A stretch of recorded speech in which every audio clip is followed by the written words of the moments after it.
Karapuzha police സ്റ്റേഷനിലുള്ളത്. പരാതി കൊടുക്കാൻ വന്നതാണ്. എന്നൊക്കെ ഒരു മിനിറ്റ് വണ്ടി നിന്നിട്ട് ബാക്കി പറയാം. സമാനത്തിൽ ഇരിക്കട്ടെ. ഇന്ന് രാവിലെ മുതൽ ഓട്ടമായിരുന്നു. ഓക്കെ, ഇന്ന് കേരളത്തിൽ ചെറിയൊരു ഭാഗം ആൾക്കാരുടെങ്കിലും മുന്നിൽ ഞാൻ പോക്സോ കേസ് പ്രതിയല്ല പോക്സോ കേസ് ചെയ്ത ആളാണ്. ഓക്കെ, പെണ്ണുങ്ങൾ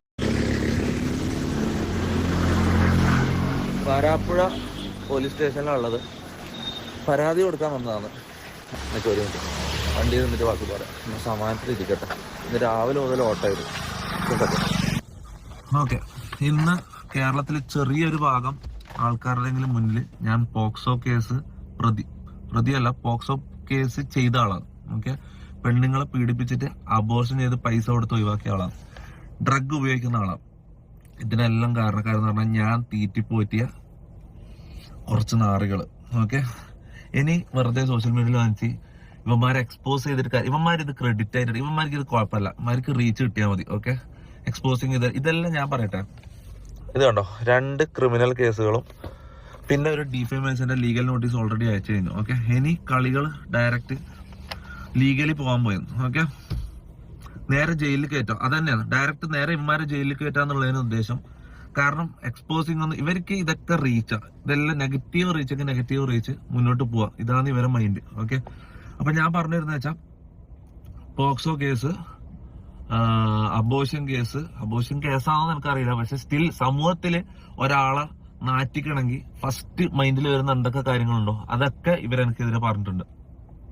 അലിഗേഷൻ എന്ന് പറഞ്ഞാൽ തെളിവില്ലാണ്ട് ഒരു അലിഗേഷൻ ഇതാക്കുമ്പോ ഞാൻ പോക്സോ കേസ് പ്രതിയാന്ന് പറയുമല്ലോ, പോക്സോ കേസ് ചെയ്തിട്ടുണ്ടെന്ന് പറയുമ്പോൾ അതിന്റെ എന്തെങ്കിലും കേരളത്തിലെ ലോകത്തെ ഏതെങ്കിലും ഒരു പെണ്ണ് എനിക്കെതിരെ പറയണം. ഓക്കെ, ഒരാളെങ്കിലും എനിക്കെതിരെ പറഞ്ഞെങ്കിൽ ഓക്കെ, ഒരു ഇതുമില്ലാണ്ട് വന്ന് വെറുതെ പച്ചക്ക് വിളിച്ചു പറയാം അബോർഷൻ ചെയ്തെന്ന്. ഒരാളെങ്കിലും അത് പറഞ്ഞു കഴിഞ്ഞാൽ ഞാൻ പ്രണയിച്ച് അതായത് റിലേഷൻഷിപ്പില്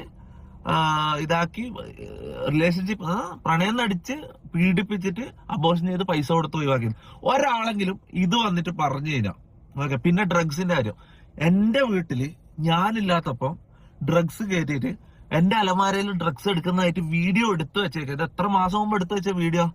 ഇവര് വന്ന മുതലുള്ള പ്ലാൻ ഞാൻ വിചാരിച്ചു 3 മാസം മുമ്പാണ് ഇവരെന്നെ കൊടുക്കാനുള്ള പ്ലാൻ തുടങ്ങി. ഇത് ഇവര് ജാസിന്റെ വായി തന്നെ ഇന്നലെ അറിയാണ്ട് വന്നിട്ട് 1 മാസം കഴിഞ്ഞപ്പോ തുടങ്ങിയ പ്ലാനിങ് ആണ്.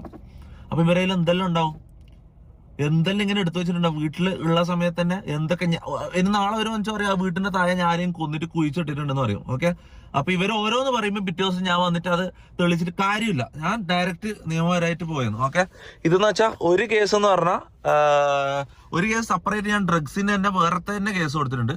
മറ്റേന്ന് പറഞ്ഞാൽ എന്നെ പോക്സോ ആളെന്ന് പറഞ്ഞതിന്റെ തെളിവില്ലാണ്ട് പറഞ്ഞതിന്റെ ഇത് കേസ്. ഓക്കെ, എന്തെങ്കിലും രീതിയിൽ ഞാൻ ഒരു കാര്യം പറഞ്ഞില്ല, ഞാൻ ഇത്രയും കോൺഫിഡൻസ് ഇല്ലാണ്ട് ആദ്യമായിട്ടാണ് വീഡിയോ എടുക്കുന്നത്. കാരണം എന്ന് വെച്ചാൽ ആൾക്കാരെ മുഖത്ത് നോക്കാൻ എനിക്ക് മടിയാന്ന്. ചെറിയൊരു വിഭാഗം ആൾക്കാരെങ്കിലും ഞാൻ അതാണോ എന്ന് വിശ്വസിക്കുന്നുണ്ടാവും. ഓക്കെ, ഞാൻ കേരളത്തിലെ ഗവൺമെന്റിനോടും പോലീസിനോടാണ് ഞാൻ പറയുന്നത്, എല്ലാത്തിനെയും പിടിക്കണം. MRG ഗ്യാങ് എന്ന് പറഞ്ഞാൽ എന്നെ അടക്കം ചെക്ക് ചെയ്യണം, ചോദ്യം ചെയ്യണം. ഇവന്മാരെ എല്ലാത്തിനെയും പിടിച്ചിട്ട് ഓരോ റൂമിലിട്ട് ചോദ്യം ചെയ്താൽ പുറത്ത് വരും സാധനങ്ങൾ. ഓക്കെ, എല്ലാവരും ടെസ്റ്റ് ചെയ്യണം. ഇതിന്റെ അന്വേഷണത്തിന്റെ എല്ലാ രീതിയിലും കോപ്പറേറ്റ് സഹകരിക്കാൻ ഞാൻ റെഡിയാണ്. ഓക്കെ, എന്നെയും ടെസ്റ്റ് ചെയ്യണം, അവന്മാരെയും ടെസ്റ്റ് ചെയ്യണം. ഓക്കെ, മൊത്തം തെളിയണം, പുറത്ത് വരണം. ഓക്കെ, ഇവന്മാര് ജയിലിൽ കയറണം. ഈ ഒരു തെളിവും ഇല്ലാണ്ട് ഡിഫേമേഷൻ മാത്രമല്ല ക്രിമിനൽ കേസുകൾ ആ അലമാരയിൽ നിന്നൊരു ഡ്രഗ് എടുക്കുന്ന വീഡിയോ എടുത്ത് ഇത് തൊപ്പി വെച്ചാന്ന് പറഞ്ഞതിന് എങ്ങനെ അത് എന്റേതാവും?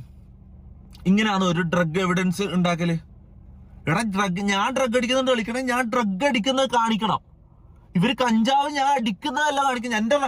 എന്റെ അലമാരയിൽ നിന്ന് കഞ്ചാവ് എടുക്കുന്ന കാണിച്ചാൽ ഞാൻ അങ്ങനെ കഞ്ചാവ് അടിയാനാവും. ഇതേപോലെ തന്നെ പോക്സോ ഏതോ പെണ്ണുങ്ങളെ ഞാൻ പീഡിപ്പിച്ചെന്ന് പറഞ്ഞാൽ ഇവര് പറയുന്നത് എങ്ങനെ? ഏതെങ്കിലും ഒരു പെണ്ണ് വന്ന് പറയട്ടെ, അല്ല ആരെങ്കിലും പരാതി കൊടുക്കട്ടെ. എന്തെങ്കിലും പരാതി ഉണ്ടോ? ആരെങ്കിലും ഇതുവരെ പരാതി പറഞ്ഞിട്ട് എന്നെ കുറിച്ച് ഒരു പെണ്ണ് കേസ് ഇത്രയും കാലമായിട്ട് ഒരു പെണ്ണ് കേസ് വന്നാ? എനിക്ക് റിലേഷൻഷിപ്പുകൾ ഉണ്ടായിട്ടുണ്ട്. ഓക്കെ, പെണ്ണുങ്ങളുമായിട്ട് ഫ്രണ്ട്ഷിപ്പുകൾ ഉണ്ടായിട്ടുണ്ട്. ആരെങ്കിലും ഞാൻ മോശമായിട്ട് പെരുമാറിയെന്ന എന്തെങ്കിലും ഡിസ്റെസ്പെക്ട് ഒരു വാക്ക് ആരെങ്കിലും ഒരു പരാതിയും കൊണ്ടുവാ